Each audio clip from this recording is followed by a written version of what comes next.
వ్యక్తులే కాదు, రకరకాలైనటువంటి వాతావరణాలు కూడా వస్తుంటాయి. ఉపేక్ష ఎట్లా బయటపడాలి, ఆ తత్వం తెలిసేటువంటి విధానం నెమ్మదిగా పతంజలి యోగ సూత్రాల ద్వారా మనకు లభ్యమవుతుంది. మళ్ళీ ఒకసారి ఈ యొక్క ముఖ్యమైనటువంటి సూత్రం ఇది: మైత్రి మైత్రి కరుణ కరుణ ముదిత ముదిత ఉపేక్ష ఉపేక్ష సుఖ దుఃఖ పుణ్య పుణ్య అపుణ్య పుణ్య విషయానాం. మైత్రి కరుణ ముదిత ఉపేక్ష సుఖ దుఃఖ పుణ్య విషయానాం. తర్వాత నెక్స్ట్ చెప్పాను అప్పుడే, అడుగుతుంటే నాకు స్టార్టింగ్ ట్రబుల్ అప్పుడు.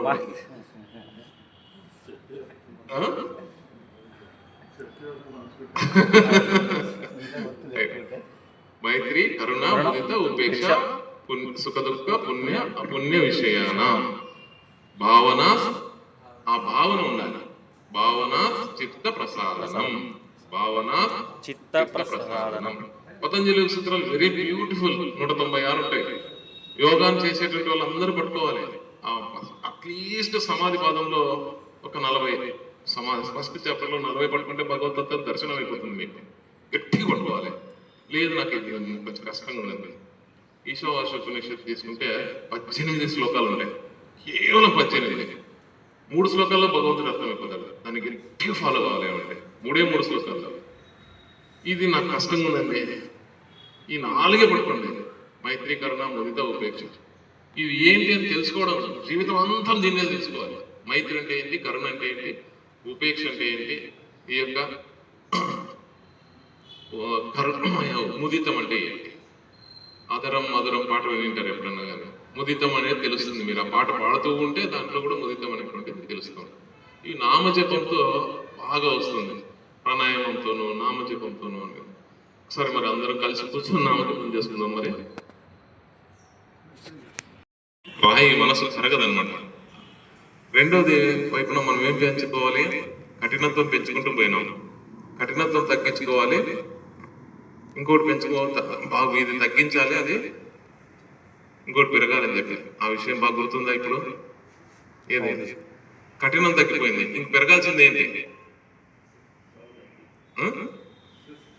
ఇది పతంజలి సూత్రంలో నేను అందుకోసం గుర్తు చేయడానికి చెప్తున్నాను. ఇది దారి లేదనుకోండి, చాలా మంచి విషయం.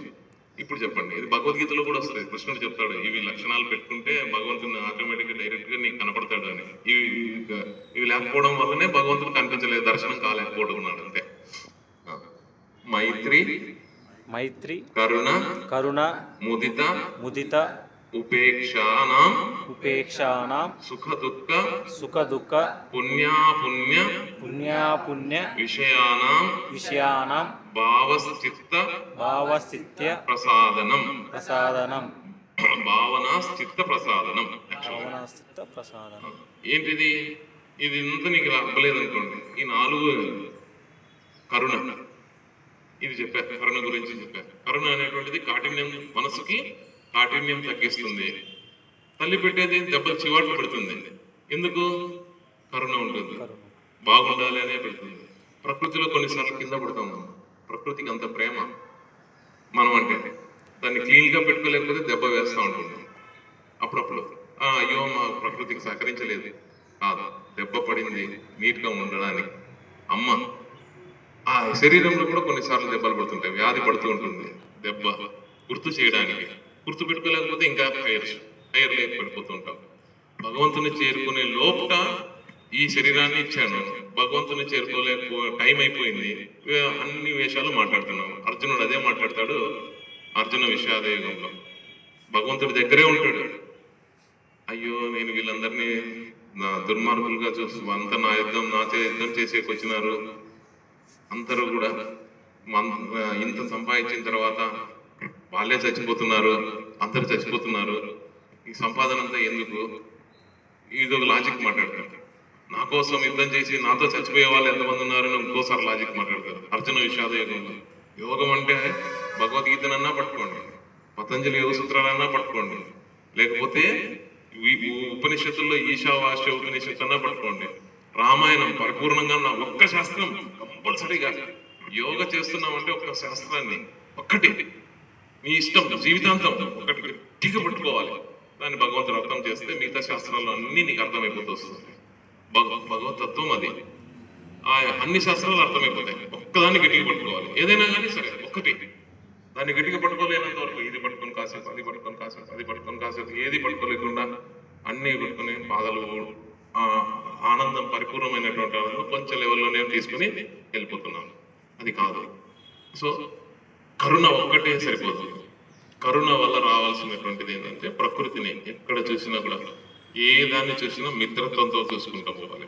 దాన్ని ఒకరిని ప్రేమిస్తున్నాను అంటే ప్రేమ అనేటువంటిది పూర్తిగా ఒకరికే పరిమితం అయిపోతే అది హింస, అది బంధనం.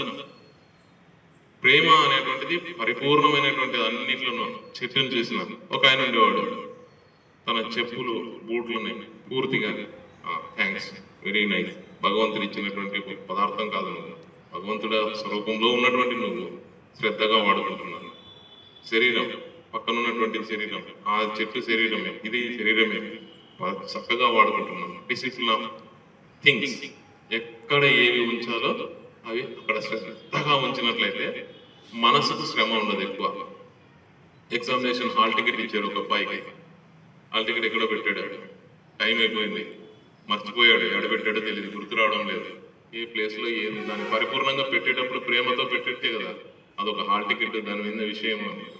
ఎగ్జామ్ టైంలో మాత్రమే అది భగవంతుడి తత్వంలో కనిపిస్తుంటుంది, మిగతా టైంలో కనిపించదు. కాబట్టి హాల్ టికెట్, ట్రైన్ టికెట్ ఎక్కేటప్పుడు చాలా మంది గమనిస్తుంటారు, అయ్యో ట్రైన్ టికెట్ మర్చిపోయి ట్రైన్లో ఎక్కేసింటారు కదా, టీసీ వచ్చినప్పుడు ఎక్కడ పెట్టి మొత్తం లగేజ్ అంతా చేసి టికెట్ ఎక్కడో పెట్టారు. కాబట్టి ఎక్కడ ఉంచేటువంటి వస్తువులని ఆ పరిసరాల్లో అక్కడ ప్రేమతో కరుణతో పెట్టుకోగలిగే స్థితి సంపాదించుకుంటాం. కరుణ ఒక్కటి నింపుకోగలిగితే అంత స్థితి ఉంటుంది.